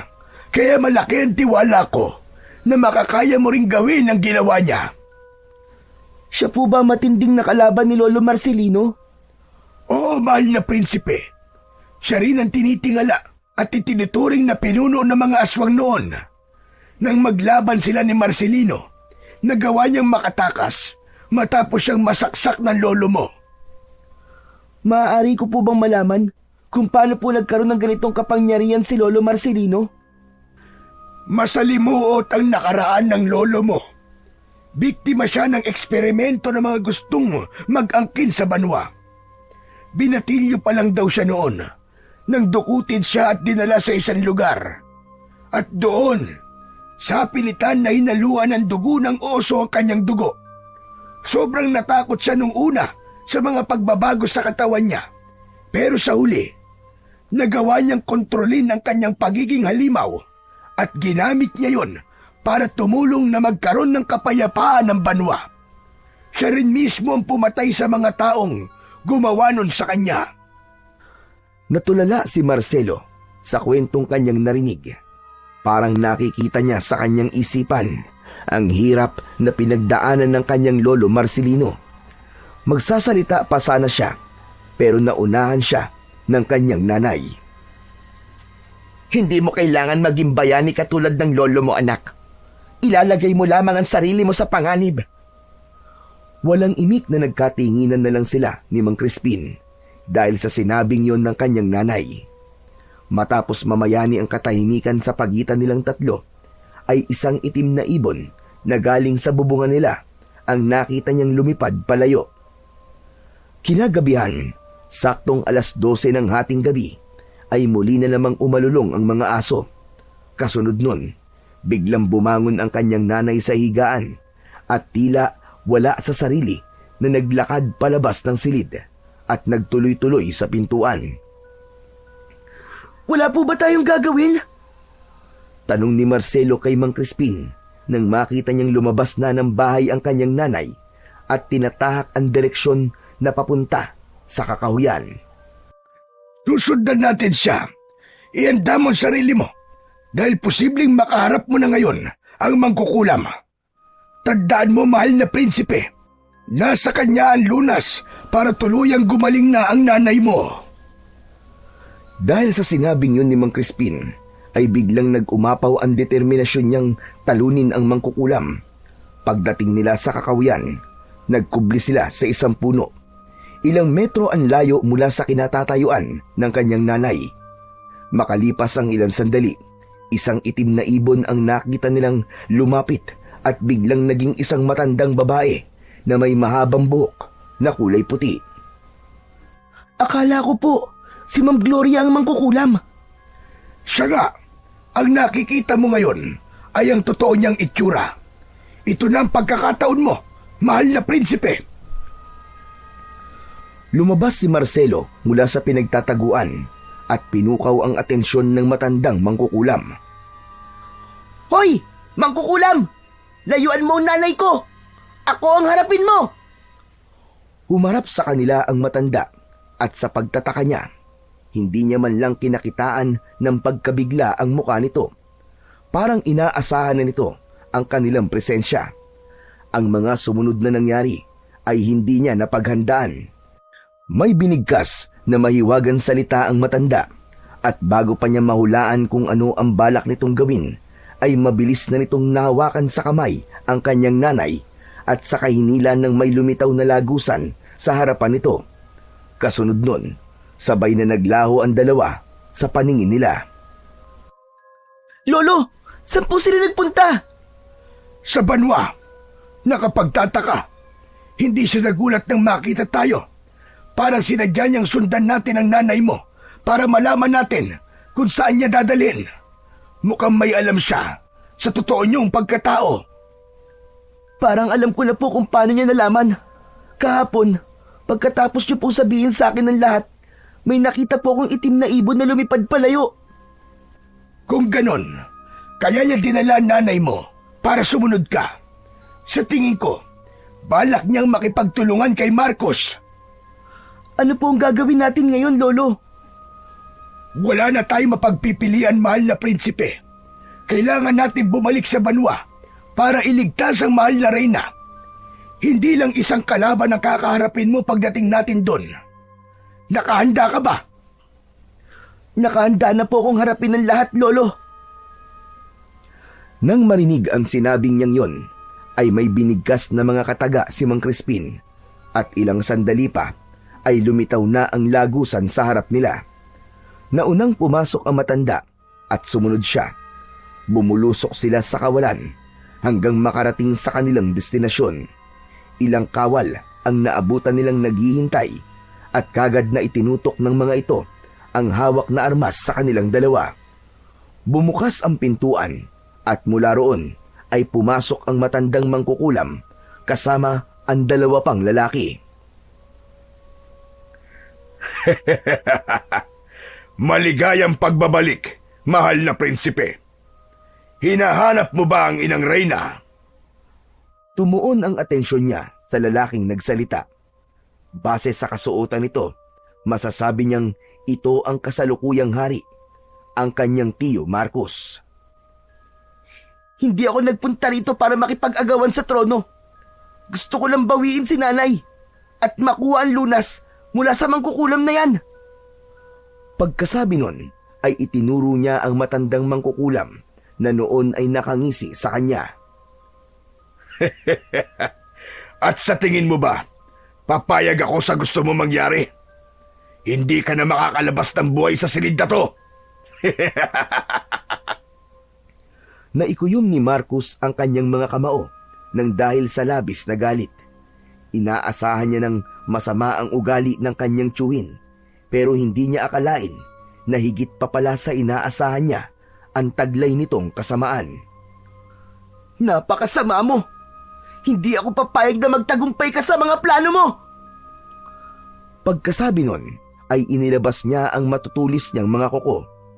Dakma at kalmot ang ginawa niya sa bawat kawal na nagtangkang umatake sa kanya. Naging napakabilis ng kanyang mga pagkilos at nagulat na lamang siya nang nakahandusay na lahat ang mga tauhan ng hari. Ibigay mo sa akin ang kailangan ko at aalis na kagad kami! Sa halip na si Marcos, ay ang lalaking nasa tabi nito ang nagsalita. Kailangan mo muna kaming talunin bago mangyari ang gusto mo. Pagkatapos nitong sabihin ang mga katagang yon, ay bigla itong nagpalit ng anyo at naging isang nakakatakot na nilalang. Dahil hindi nagulat si Marcos sa ginawang yun ng lalaki, duda siyang matagal na nitong alam ang tungkol doon. Magsasalita sana siya, subalit bago pa man niya maibuka ang kanyang bibig, ay naunahan na siya ni Mang Crispin. Napakasama mo, Marcos! Itinuturing mong kalaban ng mga kadugo mo at tinuring mo naman nakakampi ang mga nilalang na sadyang dahilan kung bakit nawala ang mga magulang nyo. Paano mo nagawa ito? Simple lang. Dahil tinulungan nila ako sa mga gusto kong mangyari. Aanin ko ang mga kadugo ko kung sagabal naman sila sa mga plano ko. Napatiim ng bagang si Marcelo sa kanyang narinig. Hindi ka karapat dapat na maging hari. Masyado kang makasarili. Oras na para matapos ang kasamaan mo. Sa halip na masindak, ay humalakhak pa ang lalaki at pagkatapos ay inutusan ng mga aswang at ang matandang babae na atakihin siya. Sinugod siya ng aswang at nagpambuno silang dalawa, kuko sa kuko, lakas sa lakas. Bagamat di hamak na mas malaki ito sa kanya, hindi pa rin siya nagpatinag. Sa kalagitnaan ng paglalaban nilang dalawa, Bigla na lang niyang naramdaman na parang may kung anong hindi nakikitang bagay ang pumulupot sa kanyang katawan hanggang sa hindi niya na magawang makagalaw. Sa dulo ng kanyang mga mata, naispatan niya na ang babaeng matanda ang may kagagawan nun sa kanya dahil patuloy sa pagbuka ang bibig nito na may sinasambit na mga salita. Dahil hindi makagalaw, hindi niya nagawang makailag nang atakihin siyang muli ng aswang. Sa balikat siya nito sinunggaban na kanyang ikinasigaw. Nakita niyang sinubukang pigilan ni Mang Crispin ang mangkukulam, subalit hindi ito nagtagumpay. Sinakal ng matandang babae ang albularyo at inihagis sa kung saan. Dahil sa nasaksihan, parang may biglang nabuhay na kung ano sa kanyang katawan. Kusa siyang nakawala mula sa orasyon ng mangkukulam matapos niyang maramdaman na unti-unting nagbabago ang kanyang katawan hanggang sa maging isa siyang malaking oso. Dinakma niya ang mangkukulam gamit ang isa niyang kamay at pinisilyon ng sobrang higpit. Pagkatapos ay ibinalibag. Nang ang aswang naman ang aatake sa kanya, ay humarap siya rito at umatungal ng malakas. Sa sobrang lakas ng ginawa niyang pag-atungal, inilipad ang aswang at humampas sa dingding. Nilapitan niya ito at sinunggaban sa leeg. At pagkatapos, iwinasiwas niya sa ere habang nakabaon ang matutulis niyang mga pangil sa balat nito. Binitiwan niya lamang ang aswang nang makita niyang tumakbo si Marcus. Nang habulin niya ang lalaki, ay ilang kawal ang humarang sa kanya. Bagamat nakaumang ang armas ng mga ito sa kanya, ay wala ni isa sa mga ito ang nagtangkang sumugod sa kanya. Kaya hindi rin siya gumawa ng hakbang para atakihin ng mga ito. Nagpatuloy siya sa pagsunod kay Marcus hanggang sa makarating sila sa kulungan kung saan naroon ang kanyang nanay. Kagad nitong itinutok ang hawak nitong espada sa leeg ng reyna. Huwag kang nalapit! Kung ayaw mong... Hindi na natapos pa ni Marcus ang iba pa nitong sasabihin dahil bigla na lang may espadang tumagos mula sa likuran nito. Nang bumagsak ang lalaki, ay doon lang nakita ni Marcelo kung sino ang sumaksak dito. Yun ay walang iba kundi si Damian. Hindi siya makapaniwala na buhay pala ang lalaki, pero bakas sa itsura nito na dumaan ito sa labis na pagpapahirap dahil duguan ang mukha nito at puro sugat sa katawan. Bumalik si Marcelo sa pagiging tao at kagad na nilapitan ang kanyang nanay matapos niyang makita na pati ang mukha nito ay tinubuan na rin ng sugat. Kailangan niya na magamot bago pa lumala ng tuluyan ang kalagayan niya. Nang marinig ang sinabi niyang yun, ay kagad na kumilos si Damian at binuhat ang reyna palabas ng kulungan na yun. Kagad silang hinarang ng mga kawal. Bilang mga kawal ng palasyo, obligasyon niyong protektahan ang mahal na reyna at ang mahal na prinsipe. Ibaba niyo ang mga sandata niyo. Napansin ni Marcelo na natigilan ang mga kawal at ilang sandali pa ay isa-isang nagbaba ng sandata sabay-sabay na humingi ng kapatawaran sa kanila habang nakayuko ang mga ulo. Nagpatuloy sila sa paglalakad hanggang makabalik sa silid ng kanyang pinanggalingan. Pagdating nila ron ay naabutan nilang sinasakal ng mangkukulam si Mang Crispin at paulit-ulit na tinatanong kung nasaan ang lagusang salamin. Mukhang balak na naman itong tumakas. Nang makita siya nito, ay kagad na rumihistro ang takot sa mukha nito. Hinugot niya ang espada ni Damian at naglakad palapit sa mangkukulam. Kung gusto mong makaalis dito, sabihin mo sa amin kung paano gagaling si nanay. Lumapit ang matandang mangkukulam sa kanyang nanay at pinahiran ng laway ang tiyan nito. Makalipas ang ilang saglit, isang bangaw ang lumabas mula sa bibig ng reyna at pagkatapos nun ay biglang naglaho ang mga sugat nito sa katawan. Iwinasiwas niya sa ere ang hawak na espada at hinati sa dalawa ang insektong galing sa loob ng katawan ng kanyang nanay. Pagkatapos nun, humarap siya sa mangkukulam at muling itinutok dito ang hawak na armas. Hindi ko pwedeng tuparin ang sinabi ko sa iyo kanina. Masyado ka ng maraming nabiktima. Kailangan mong pagbayaran ng lahat ng ginawa mo. Dahil sa sinabi niyang yon, biglang nagalit ang matandang mangkukulam at biglang nagpalit ng anyo at naging isang aswang. Sinubukan siya nitong atakihin, subalit bago pa man ito tuluyang makalapit sa kanya, ay naiwas-iwas niya na kagad sa ere ang hawak na matalas na espada. Bumagsak ang ulo nito bago sumunod ang katawan. Lihim siyang nagulat sa kanyang ginawa. Balak niya lang sana ay tamaan sa kung saan ang aswang. Ngunit hindi niya alam kung paanong nangyari na nagawa niya itong pugutan ng ulo. Pambihira! Bigla ko nakita sa'yo si Marcelino. Ganyan na ganyan ang ginagawa niya sa mga aswang na nakakalaban niya noon. Ang totoo po niyan, Lolo. Hindi ko rin po alam kung paano ko po nagawa yun. Para bang kusa na lang pong kumilos sa mga kamay ko. Baka tinulungan ka ni Marcelo, ang iyong ama. Minsan na kasi siyang natakasan ng matandang aswang na ito. Tiniyak niya ngayon na hindi na ulit mangyayari yon. Biglang nagkamalay ang kanyang nanay at dito tumuon ang atensyon nila pareho. Nay, kumusta po ang pakiramdam niyo? Bago sagutin ang tanong niya, ay tumingin muna ito saglit sa paligid. Anong nangyari? Tama ba itong nakikita ko? Nasa palasyo tayo. Opo, Nay. Dinala po kayo ng mangkukulam dito. Sumunod po kami ni Lolo Crispin para iligtas ka. Nang marinig ang sinabi niya, ay bigla itong nataranta. Hindi na dapat kayo sumunod dito, anak. Masyadong delikado. Baka makita kayo ni Marcos. Nay, huminahon po kayo. Wala na po sila. Patay na po.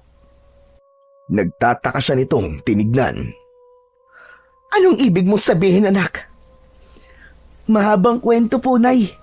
Ang mahalaga, magaling na po kayo ngayon. Tinignan nito ang sariling mga braso matapos marinig ang sinabi ng kanyang anak. Anak, nagawa mo? Sa halip na sagutin ang tanong ng ina, ay tumingin siya sa bangkay ng aswang. Tumingin din ito doon. Ibig mo bang sabihin, anak? Siya yan? Opo, Nay. Sino yung isa? Tumingin ang reyna sa isa pang bangkay na nasa isang tabi. Dahil hindi alam ni Marcelo ang pagkakakilanlan ng isa pang aswang, kaya tumingin siya kay Mang Crispin. Si Gregorio ang isang yan, mahal na reyna. Ang punong ministro? Siya nga, mahal na reyna. At matagal na palang alam ni Marcos na aswang si Gregorio. Sila marahil ang nasa likod ng mga pag-atake sa labas ng banwa. Mabuti naman at natapos na ang kasamaan nila.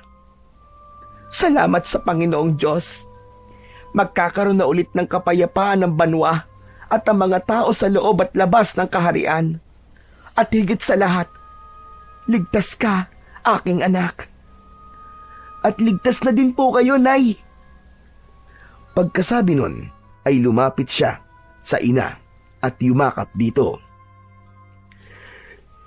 Ligtas na ulit kayong manatili rito, mahal na reyna. Hindi nyo na kailangan magtago pa sa ibang lugar. Kailangan kayo ng banwa.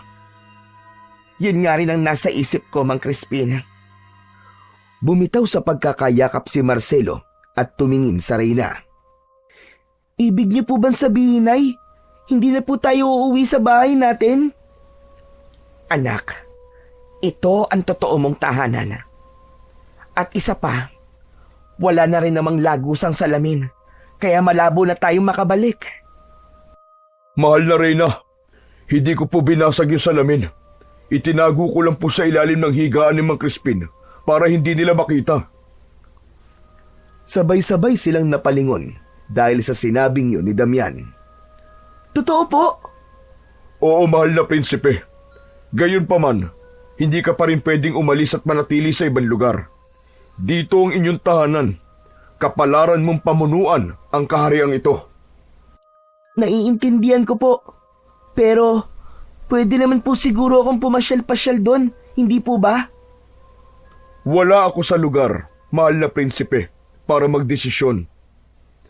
Tumingin si Marcelo sa kanyang nanay. Nay, pwede po ba? Oo naman anak, at sasamahan pa kita. Napangiti siya matapos marinig ang sinabing yon ng kanyang ina. Talaga po, Nay? Oo naman anak, kung saan ka masaya, masaya na rin ako. Nay, maraming salamat po! Sa labis na tuwa, ay muli siyang yumakap sa ina. Nang mga sandaling yon, batid ni Marcelo na kahit gaano pa kabigat ang responsibilidad na nakaatang sa kanyang mga balikat, kakayanin niya yon dahil palaging nandyan para sa kanya ang kanyang ina. Magmula noon, bumalik na ang kasaganahan at kapayapaan sa loob at labas ng palasyo. Wala nang aswang o mga mangkukulam na magbabalak na pabagsakin ang reyna at ang mahal na prinsipe. Hindi nagtagal, sa tulong ng gabay ni Mang Crispin at Damian at pagpapalaki ng maayos ng inang reyna kay Marcelo, ay kinoronahan ito bilang bagong hari ng banwa at tuluyan na rin niyang nakontrol ang kanyang dugo ng oso sa kanyang katawan.